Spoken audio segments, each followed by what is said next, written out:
Pak, ini BNPB juga hanya dukung makan, Pak. Nggak ada beli barang, pengiriman semua, nggak ada. Bapak nggak minta kali? Waduh, saya udah minta semua orang, Pak, nggak ada yang kasih. Oh cuma makan doang? Makan aja, Pak.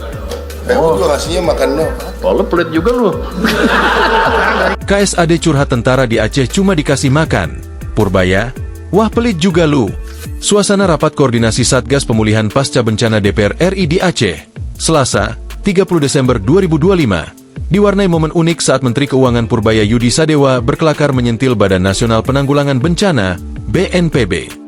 Purbaya menyebut BNPB dengan kata pelit setelah mendengar keluhan Kepala Staf Angkatan Darat, KSAD, Jenderal TNI Maruli Simanjuntak mengenai pendanaan di lapangan. Awalnya, Purbaya mendesak BNPB dan kementerian terkait untuk segera menghabiskan sisa dana siap pakai, DSP, sebesar 1,51 triliun rupiah sebelum tahun anggaran berakhir. Karena saya pernah ditanya sama Istana, gimana penyaluran Anda? Saya taunya satu pintu lewat BNPB, yang lain kita nggak ngerti.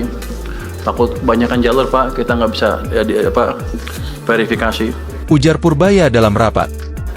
Jadi dana masih ada 1,51, kalau bisa dicairkan cepat, dipercepat Pak Menteri.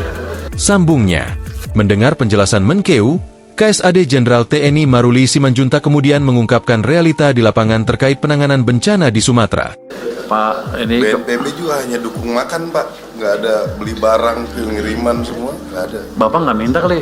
Waduh, saya udah minta semua orang, Pak, nggak ada yang kasih.